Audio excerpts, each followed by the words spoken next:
오늘의 말씀 누가복음 19장 45절에서 48절 말씀입니다.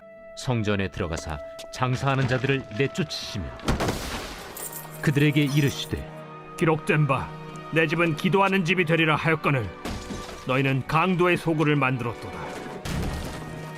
예수께서 날마다 성전에서 가르치시니 대제사장들과 서기관들과 백성의 지도자들이 그를 죽이려고 꾀하되 백성이 다 그에게 귀를 기울여 들으므로 어찌할 방도를 찾지 못하였더라. 예수님께서는 찬송하리로다 주의 이름으로 오시는 왕이여 하늘에는 평화요 가장 높은 곳에는 영광이로다 하는 수많은 무리들의 찬송과 또한 동시에 당신의 제자들을 책망하소서 하는 바리새인들의 비난 가운데 드디어 예루살렘에 입성하셨습니다.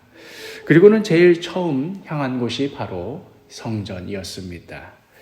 45절 46절 성전에 들어가사 장사하는 자들을 내쫓으시며 그들에게 이르시되 기록된 바 내 집은 기도하는 집이 되리라 하였거늘 너희는 강도의 소굴을 만들었도다 하시니라.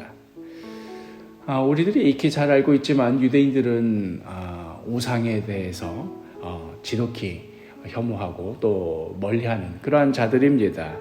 이 모습은 십계명에 따른 그런 순종의 모습이기도 합니다만은 문제는 이제 우상 숭배를 안 한다라는 그런 점이 아니라 이 우상 숭배를 하지 말아야 된다, 계명에 순종해야 한다 하는 이 목적이 다른 목적으로 활용되고 있다 하는 그런 점에 있습니다.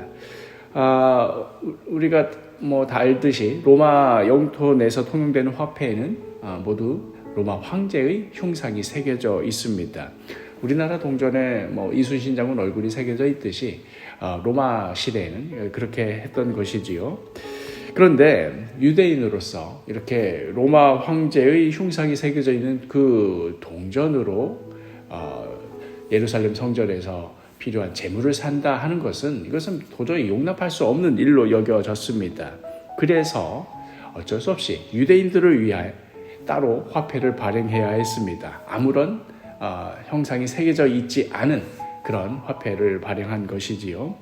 그렇다 보니 로마 황제의 흉상이 새겨진 화폐 혹은 새겨져 있지 않은 화폐 똑같이 1데나리온의 어떤 명목상 가치를 가진 그런 화폐를 하더라도 그 필요에 따라서 그 실제 가치가 달라지는 현상이 벌어지곤 했습니다. 마치 경제 상황에 따라서 달러 가치나 원화 가치가 달라지듯이 황제 흉상이 있는 화폐 가치 혹은 흉상이 없는 화폐 가치가 그 경제적인 상황에 따라서 달라지곤 했던 것이지요. 그래서 6월절이 되어서 예루살렘으로 많은 사람이 몰려서 유대인들을 위한 그 화폐로 성전에 들어가 재물을 사기 위한 그런 수요가 올라가다 보면 황제의 얼굴이 그려진 이 화폐, 그렇지 않은 이 화폐 사이에 시세 차익이 엄청나게 발생했던 것입니다.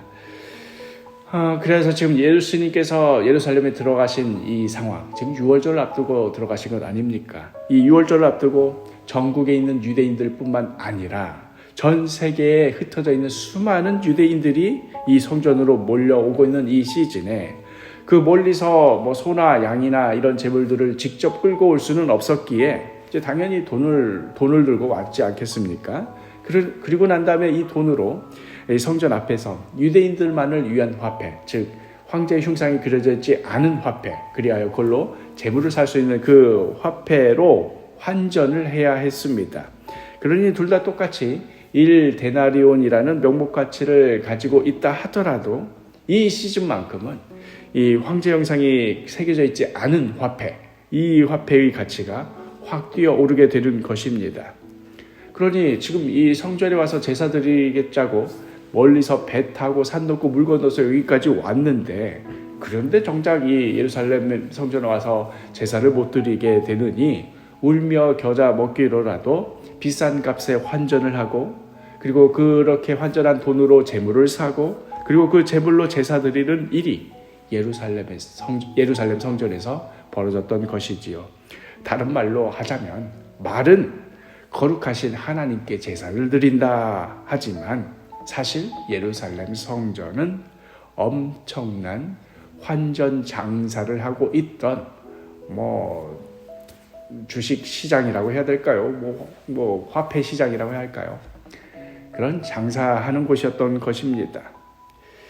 그렇게 해서 모인 돈, 이 유월절 한 시즌만 해서 얻어지는 그 이익이 얼마나 막대했겠습니까? 그렇게 모인 막대한 자본이 다시 로마를 향한 뇌물이 되고, 또 이 뇌물은 돌고 돌아서 다시 지배층의 권력을 강화해주는 그런 일들이 벌어졌던 것이지요. 그러니 이건 도저히 기도의 집이 아니라, 기도하는 집이 아니라 강도의 소굴이 되었다 하시는 이 예수님의 말씀이 정말로 틀린 것이 아니었습니다.